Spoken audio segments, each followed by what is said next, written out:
What is going on, Skull family? I'm Kyle. And I'm Keith. And this is the Purple Dopes with Hopes podcast.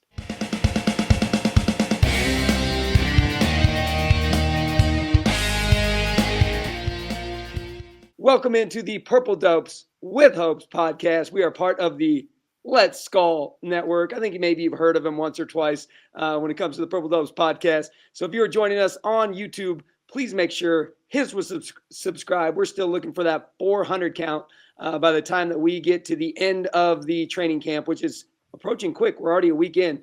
And then, of course, if you're finding us in any of the podcast platforms, that's Apple, Spotify, Amazon, iHeartRadio. Please make sure follow the show and then rate and review what you think of the Purple Dopes with Hopes podcast. And as you can see, we have a familiar face here. It's not Darin's face, but it is a very familiar face. This is Keith from the Let's Skull crew, the Let's Skull Network. He's the one that brought us in, welcomed us. How you doing today, Keith? I'm doing good, man. Unfortunately, Darin couldn't be here, but I'm glad I was able to fill in for him. It feels like an honor. Episode 44, got the Chuck Foreman episode. Let's do it. I was just going to say, man, we are on our 44th episode, which we want to make sure to shout out a Viking. That was 44, which you already did it, man. It's Chuck Foreman. So Chuck Foreman, I got a nice autograph picture of Chuck Foreman on my classroom wall, actually. So he's one of my personal faves. So he's got a nice signature. And obviously, I don't know if we had Steve on the show from Vikings Playbook, and he told us a pretty cool story about Chuck Foreman calling his dad. So ever since then, all love for Chuck Foreman. So Chucky, if you're ever watching the Purple Dopes, we'd love to come talk some Vikings football with you. So anyways, man, how are things over with the Let's Skull crew, man? How are you doing these days? Things are good. We've been doing this for like 3 years now, and the off season used to be kind of sluggish, hard to get things going, but this offseason, this team, maybe that's what it is, has just given us so much to talk about. Like, it's really been kind of easy to get through this season. Like, the previous years, we would have to, like, manufacture content and, like, try to make up these off-the-wall topics. Just really hasn't been that way. It's been pretty smooth, going pretty well. Yeah, and you guys are making a push for 1,000 subs on YouTube as well, right? Yep, that's what we're pushing for. Got to get there. You'll get there, man. You'll get there. So I'll make sure to link, as always. It's already in our description, but I'll make sure to tag it in the video here, so anyone watching this can make sure to jump over and smash a sub on the Let's Skull crew. And then walk me through a little bit. You're building out the Let's Skull Network. I saw that an article just got dropped. I'm blanking on the name right now. By Cody. Yeah, by Cody. So how's things coming with the Let's Skull Network kind of platform? It's going good. One of the big things for me was getting the website up, letskull.com, and that is now up because that's really where we're going to provide a lot of value to anybody who is going to join the Let's Skull Network. That's where we're going to have all the content for all the people who are part of Let's Skull Network, like the Purple Dopes, the first ones on the ship, and we appreciate that. But you go on there and you're going to find podcasts from everybody in the Let's Skull Network, whether it's from, TikTok or YouTube, their shorts. Purple Dopes are always putting out shorts, so it automatically updates with your guys' newest one on the website, so it's always fresh. So check out letskull.com. Letskull.com. I'll make sure to drop that in the description of the video, and then I'll add it to what I tag on normal videos for our Let's Skull Network crew as well. So that's awesome, man. So, dude, how you feeling right now about training camp? We are a week in. The pads have been on for a week. We are seeing anyone and everyone talking about this Minnesota Vikings team right now. How you feeling so far, just overall with training camp? Overall, I'm pretty excited. It's just because it's football, it's back, and there's been a lot of good stuff coming out of camp, and I've learned to take that with a grain of salt, especially after last year when JJ McCarthy was looking like, oh my gosh, he's going to come out and he's going to be Joe Burrow. Didn't quite work out that way. So I've learned that you really have to take it with a grain of salt. But I am enjoying hearing about our rookies. Yeah. A lot of good news about, all of them. Like, you haven't heard anything bad about any of them. Like, you're hearing like they're all getting first team reps. So that's very encouraging considering the drafts that we've had in the past few years before this one. Not too excited with what's going on with the quarterbacks, and I'm sure that's something that you're going to want to talk about, so I won't go too much into it, but not excited about the quarterback situation right now. Yeah. No, I was just listening to Jason Harmon and Leighton, Strictly Leighton on YouTube. They do a Before I Die podcast with the Score North, And they were talking about that same thing that you were just mentioning, the idea of just training camp and the things we need to take in to heart. But as Vikings fans, man, we want to take everything to heart, right? Everything is so personal when it comes to Vikings fandom. And I think you're right, man. I think we need to make sure we're taking the right things into heart when it comes to training camp events.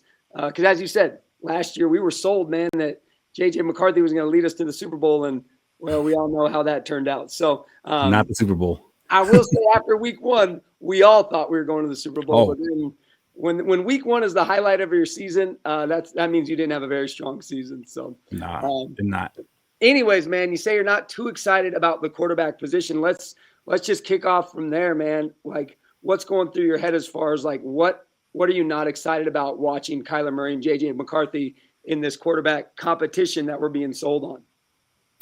I'm just getting worried. I'm getting worried that we don't have a guy yet, whether it's JJ McCarthy or Kyler Murray. I think everybody knows my stance that I would like it to be JJ McCarthy, but at this point, I would just like it to be someone. And the fact that neither of them has like created any distance to step up and like, take it by the bull by the horns. Like this is like an opportunity for both players. Like JJ McCarthy, this is your opportunity to, keep your career going and progressing. Kyler Murray, this is your payday, man. This is your last chance probably to get a big, contract. Go get that $100 million contract. So you both have an opportunity here, and no one's really like stepping up and walking away with it. And if that's how it's going to be, I think this team has to roll with JJ McCarthy. If Kyler Murray's not coming in here and looking dominant, if he can't dominate what we saw last year, that guy, then let's just keep developing him, see what happens. And if we suck, it's a great time to draft a quarterback next year.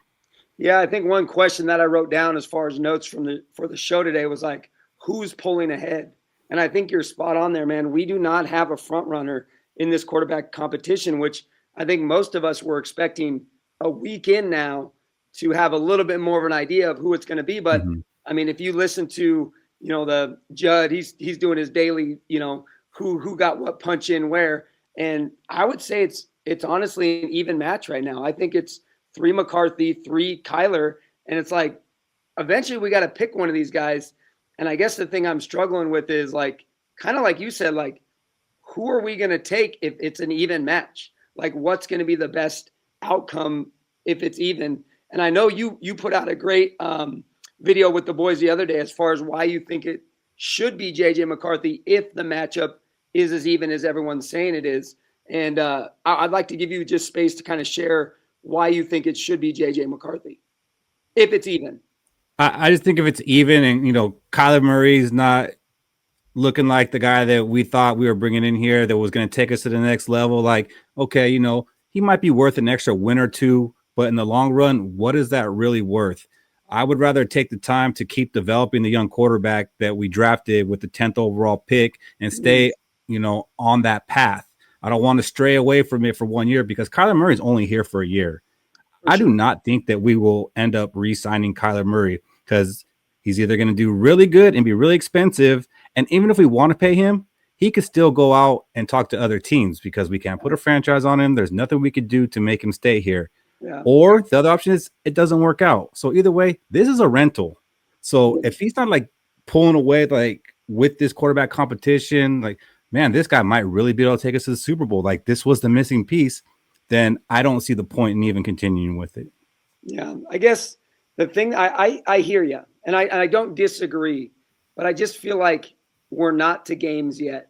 And with Kyler Murray, the intangibles are that's the selling point for me when it comes to him being the starting quarterback. I mean, we saw it a little bit yesterday or the day before in training camp when he, gets loose in the pocket and those little legs start going, man, and he's 10 yards into the end zone. Those are the intangible pieces that I'm like, I want him to get a shot because I know those kind of hidden pieces that come that we haven't seen yet. I feel like we've seen what we need to see from JJ McCarthy. Now I could be completely wrong there, but in a 10 game spread, let's look, we got 1 quarter against Chicago where we were like, dude, this kid's good.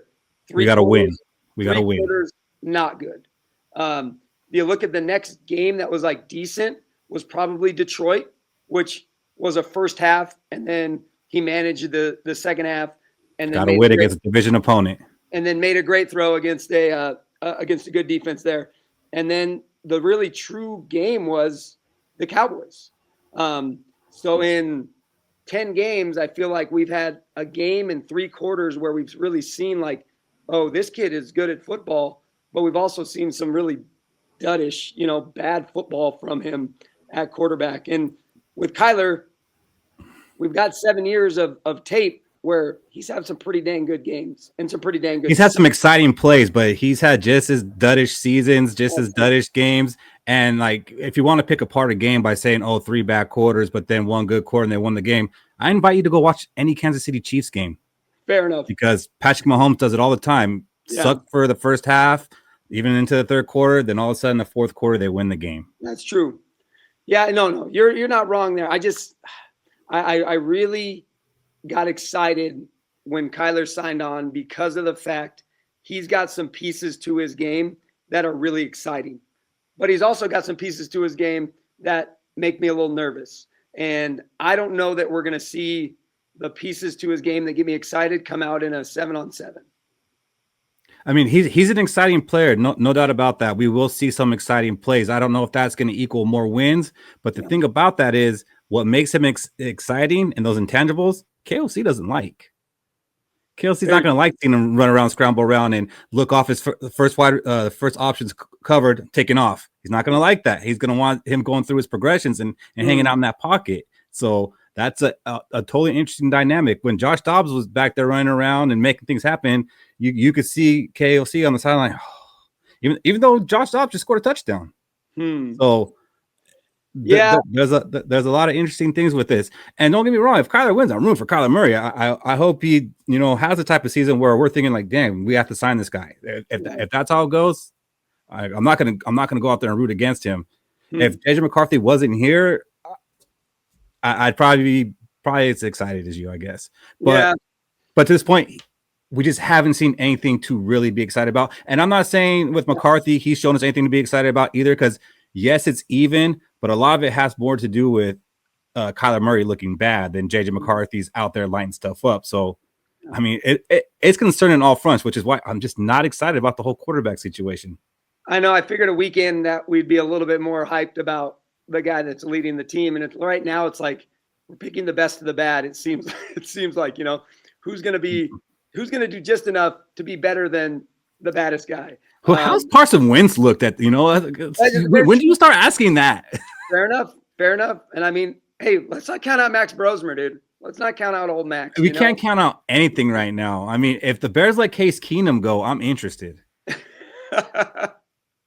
Hey, Case Keenum, dude, he will always have a huge place in my Vikings heart. So no doubt about that. It will be interesting to see the rotation that they do come preseason, because I know KOC is not a quarterback plays the preseason, but I just don't know how you get away from it at this point, especially when you got a situation where 2 guys really haven't shown who's the better of the 2.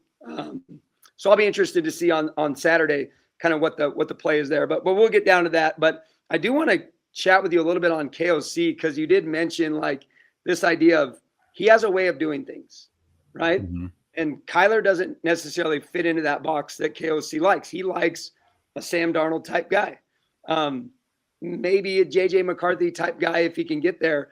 But how do you think this is going to work with the dynamics that Kyler brings, if Kyler is the starter, and as many people have said he will be, with KOC's style of offense?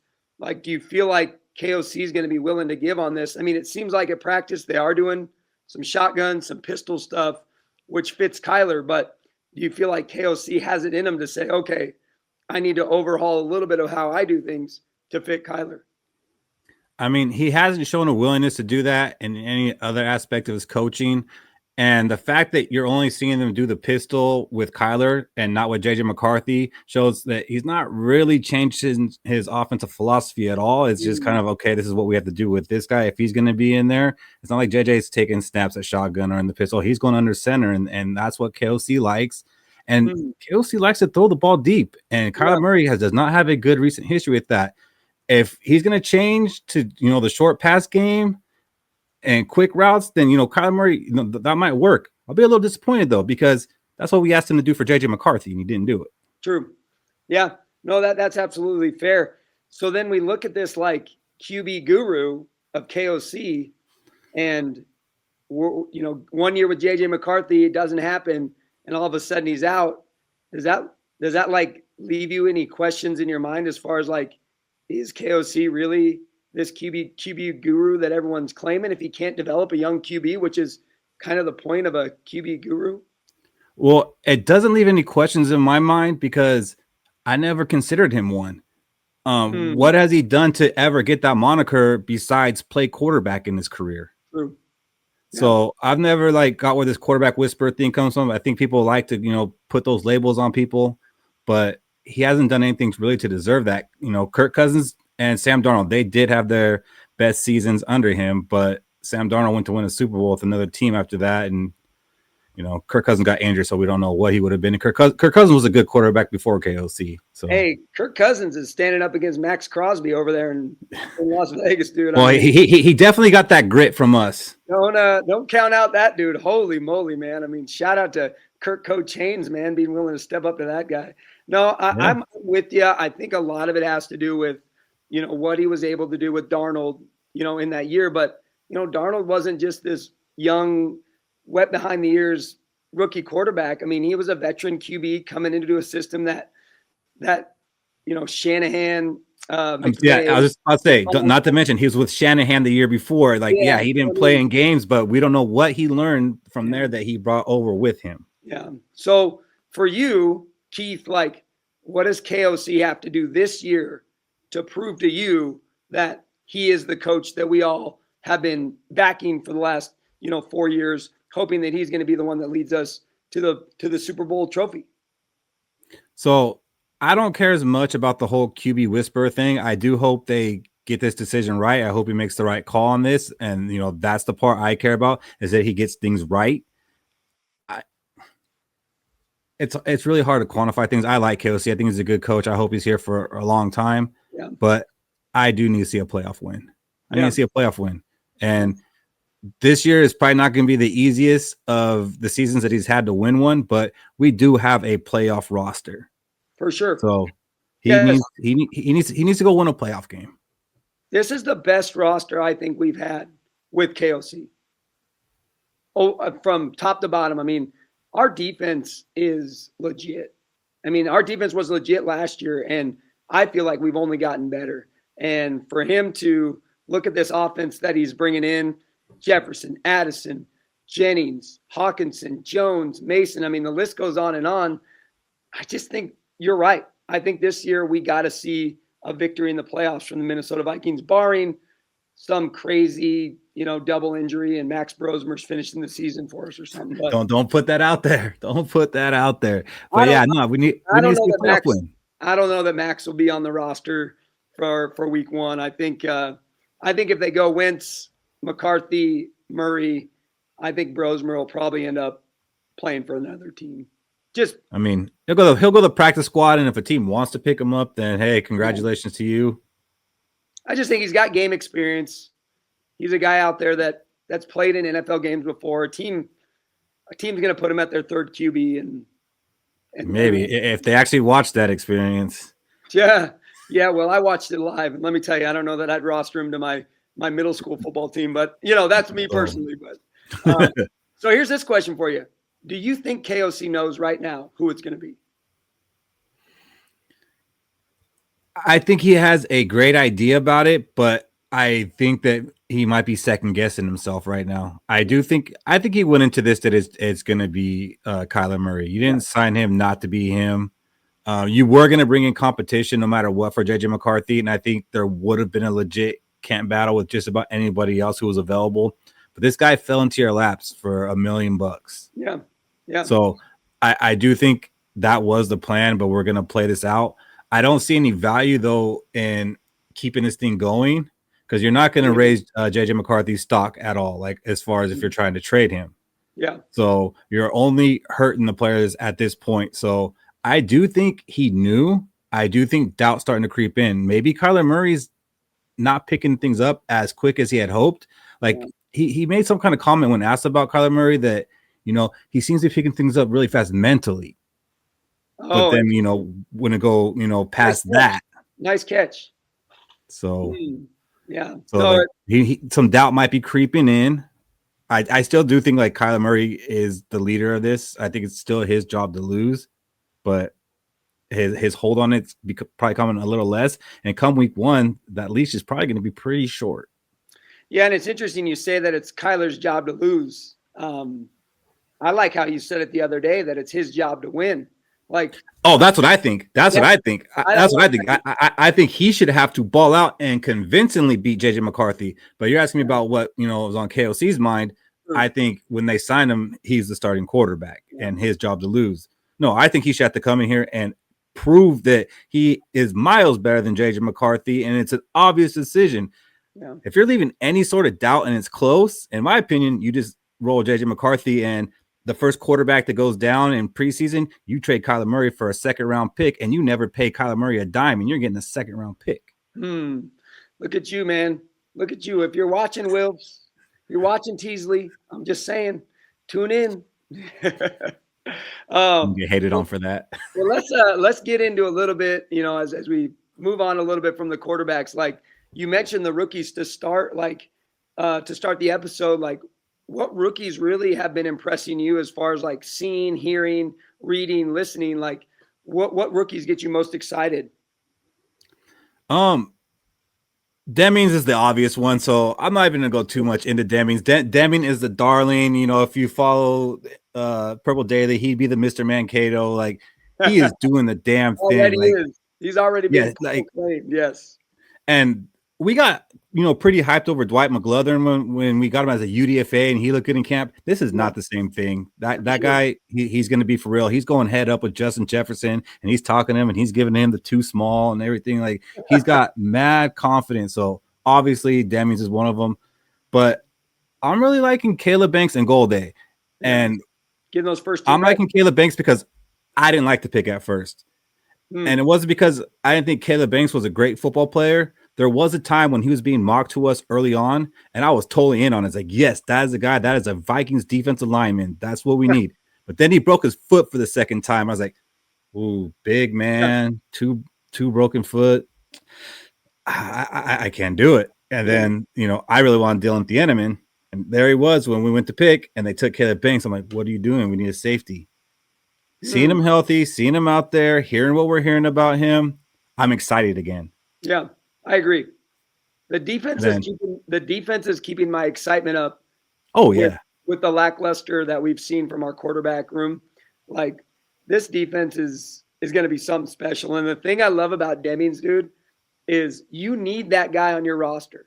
I mean, you think back to our teams that our defense was the reason our team was winning. We need a Patrick Peterson. We need a Xavier Rhodes. We need a dude out there who's going to lead that defense. He's going to be loud. He's going to be vocal. And he's going to be in the face of the best wide receivers on the other team. And, man, I'm with you, man. I think he's being talked about enough.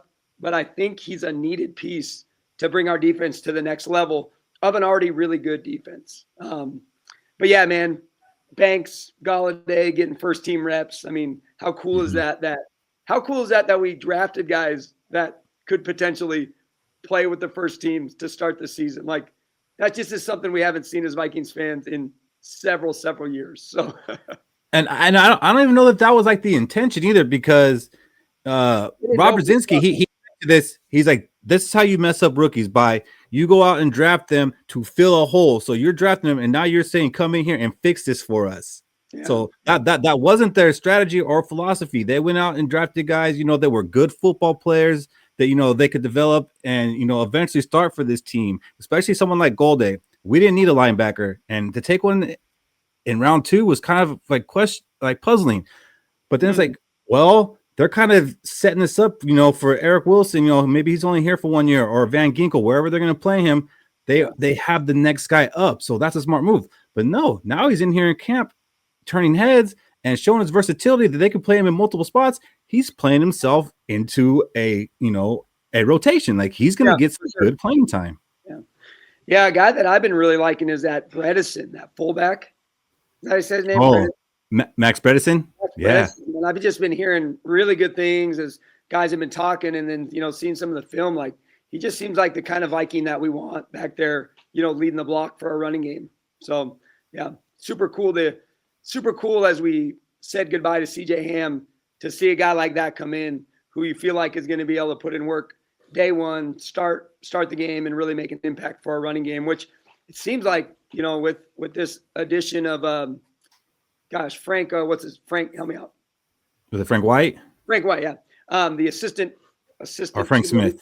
Frank Smith. Yeah. Frank Smith, yeah. I think Frank White was a gangster. Yeah.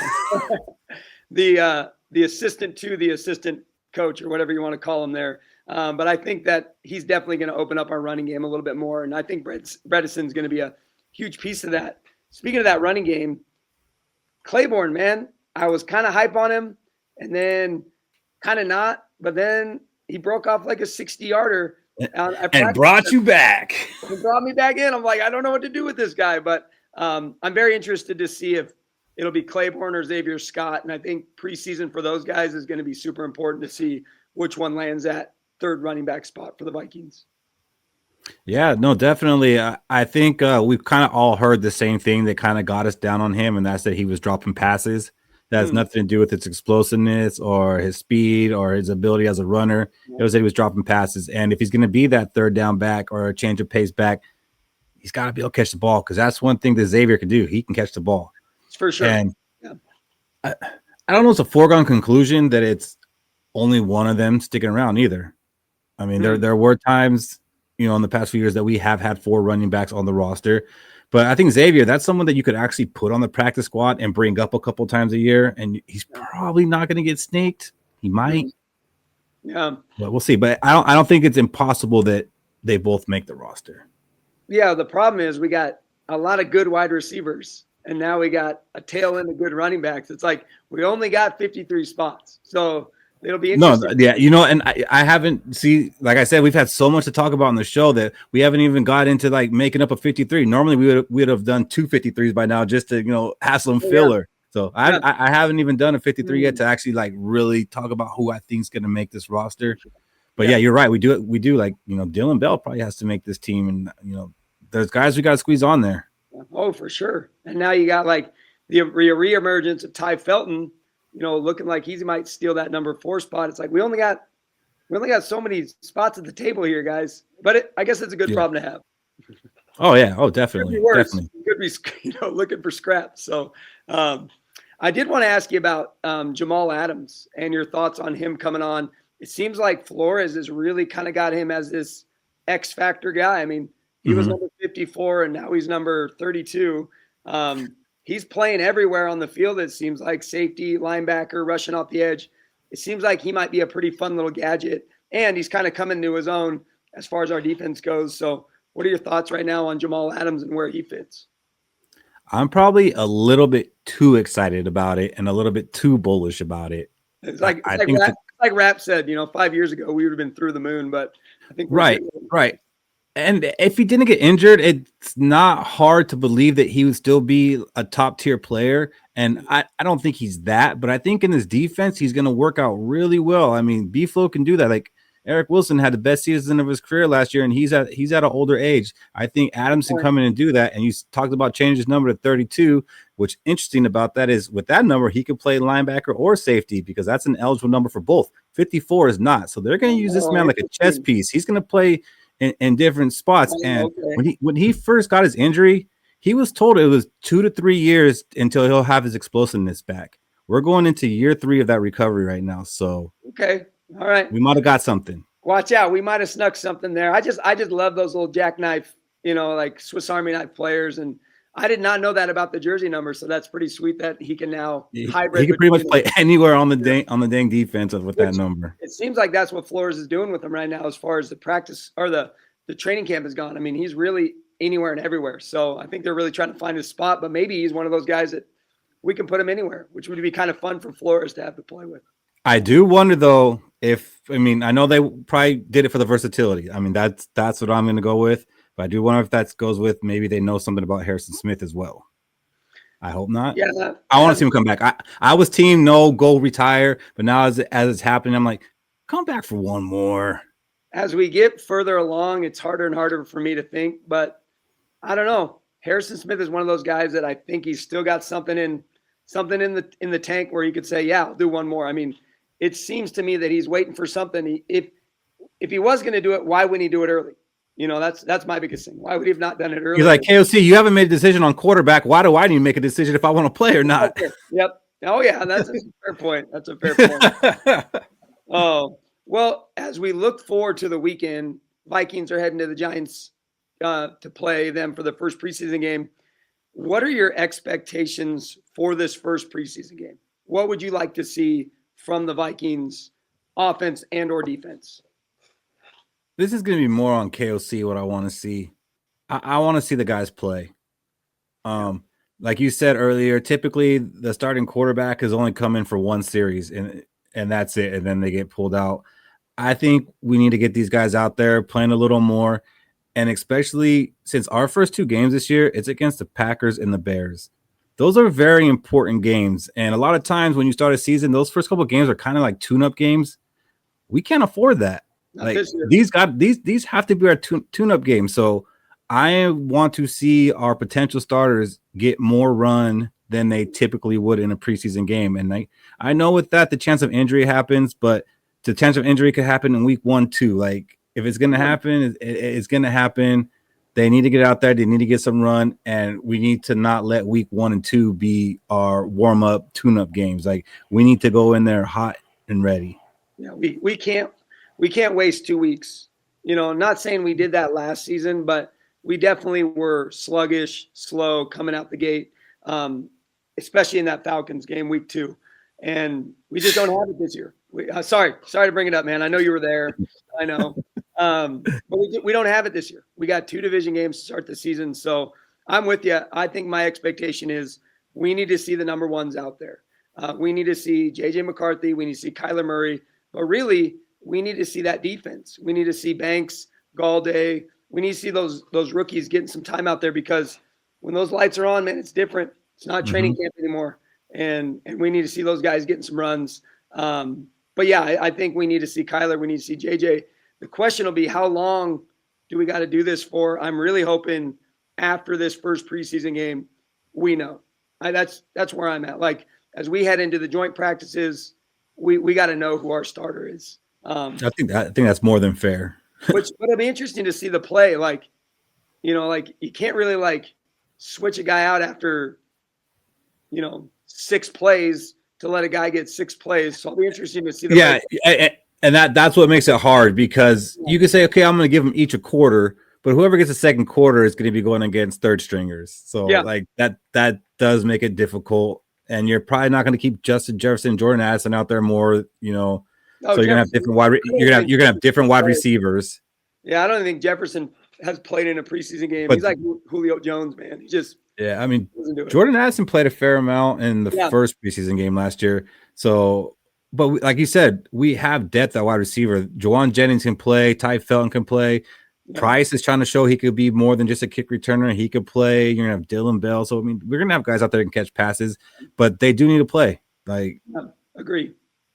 Agree, man. I'm right there with you. That's my expectation too. Like we got to see the starters out there playing against the Giants. Like this is, I'm not putting a huge importance on a preseason game, but this isn't. I don't care if we win. I don't care if we win. This is an important preseason game for the 2026 season. So, all right, man. Well, we're going to jump into some Purple Dub hopes here. These are brought to you by 612Tees, great Minnesota-based t-shirt company. Use Purple Dubs 15. Get 15% off your first order with 612Tees. I'm going to give you the hope this week, man, as we lead into our first preseason game. What is your Purple Dub hope, Keith, for our Minnesota Vikings? So this is for the season overall? This is let's go. Or just for this preseason game? First preseason game. Yeah, let's just do your hope for this first preseason game. My big hope is no injuries. I want to come out this healthy with no injuries, even though I want the players to play. My hope is no injuries. And I'm going to piggyback off what you said earlier. I hope we know who the quarterback is after this. Yeah. I'll be interested if we know before. I have this feeling that before that, on that Friday, KOC is going to give us who the starter. Well, let me ask you this about that. how you like whatever quarterback goes out there first, is that going to make you feel type of way? Probably, yes. Dude, yeah, whoever it is, man, that's going to be who I'm going to get the feels for. No doubt, man, because it's the first game. My fandom excitement is coming alive. Like, this is not a podcaster. This is not a YouTuber. This is like my Vikings heart. Whoever I see go out there first, if it's number one, he's going to be number one in my heart. If it's number 9, I'm going to be eye painting it up, man. Like, whoever it is, it'll be interesting to see. So I would be shocked if it wasn't Kyler. If he hasn't already. I think I would be too. Just based on the numbers from training camp, Kyler's been getting more reps with those guys. So yeah. All right. Well, then, what's your Purple Dub hope for the season, my friend? Obviously, it's to win a Super Bowl. I'm not going to not say that, but I think my hope is that I am correct when I say that this year the Minnesota Vikings will have a top 10 offensive line, because that's going to go a long way towards whatever quarterback we end up choosing having success. We have a solid line that stays healthy, then we're going to have one of the top offenses, no doubt about it. Our defense is probably going to be top 10. And now you're talking about expectations raising above just winning a playoff game. Yeah, absolutely. All right, man. I love it. I love that hope, man. If we can keep our offensive line healthy, good things for whatever quarterback is behind there.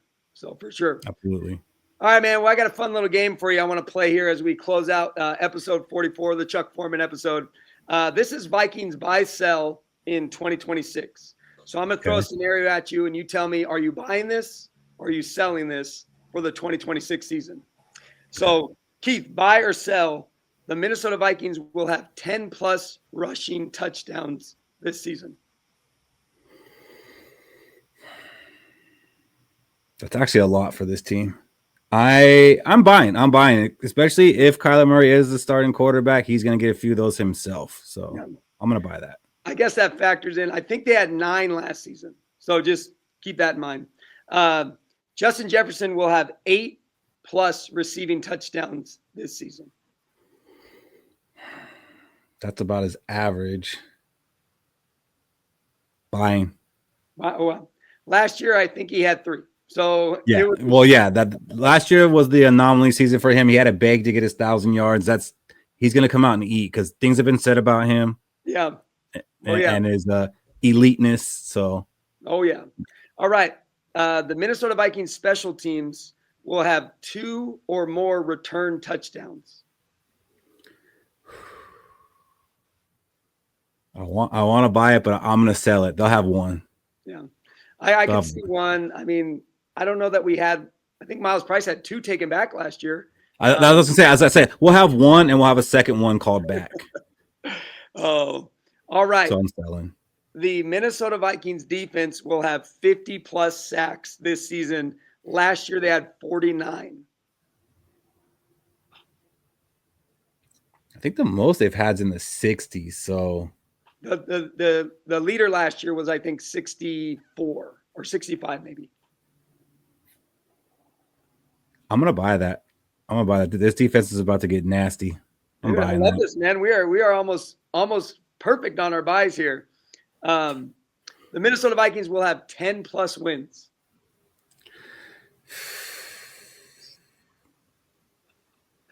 If you would have said over 10, I might have sold, but since you put it at 10-plus, I'm going to buy it. I think 10. I'm at 10, 11 right now. So if you would have said more, I probably would have sold to be safe, but I'm going to buy the 10-plus. Do you know what they're at right now as far as are they like 8.5? I think like 8.5, and they've been around 6 to 8 the past couple of seasons, and they always exceed it. So that kind of scares me that they're at 8.5. They're getting a little more credit, but like you said, it is one of the better rosters. Yeah, and we're third place. We're a third place schedule. Yes. So, yes. I do think we have in our first 5. I think we have 4 very winnable games, which I think we got 5. I mean, I think we're going to start it off 5-0, but that's just because I live with the hopes. So that's what we do. All right, last one here. Buying or selling. KOC will get his first career playoff win. Buying. He has to. He has to make me right for defending him all this time against the naysayers, and that crowd is getting larger and louder. I need You heard something, KOC. I need some ammo, KOC. Help You me heard out. it. I'm buying. You heard it from the Purple Dopes with Hopes, partnered with the Let's Skull KOC. We're behind you this year. We need you to get that playoff win. So when you watch this, make sure you like the video, drop a comment. KOC believes in the Purple Dopes and the Let's Skull as well. So that's where we're at. So, all right. Well, you can catch up with Keith and the Let's Skull boys over on their YouTube channel, as well as letskull.com. I will make sure to drop that in the description of this video and all our videos because we are part of the Let's Skull Network. Also, please make sure you subscribe to the Purple Dopes with Hopes YouTube channel, 400 by the end of training camp. And then, of course, follow and rate and review the podcast on all the podcast platforms. Keith, man, I appreciate it, man. I appreciate you joining in, filling in for Darin, being on the West Coast with me. It just feels like it feels right. So I appreciate you joining in, man. Yeah, thank you for having me on. Anytime you guys need me, let me know. I'll be there, and got to get you guys on Let's Go pretty soon. I know sometimes with your guys' schedule, it's hard to make it work out for both of you, but we do need to get you both on at some point. So we'll work that out. Man. Well, especially leading up to the season, man, we got lots to talk about. So, yes, all right, sir. Vikings fans, we will catch you guys next week for another episode. Actually, Fish is going to be joining the Purple Dopes next week from Let's Skull. So we got double dipping on the Let's Skull boys. So Fish is going to be coming on board for some straight skull talk. And then we'll also be recapping the first preseason game. As always, Minnesota Vikings fans, we skull, you skull, we all skull together. See you guys next week.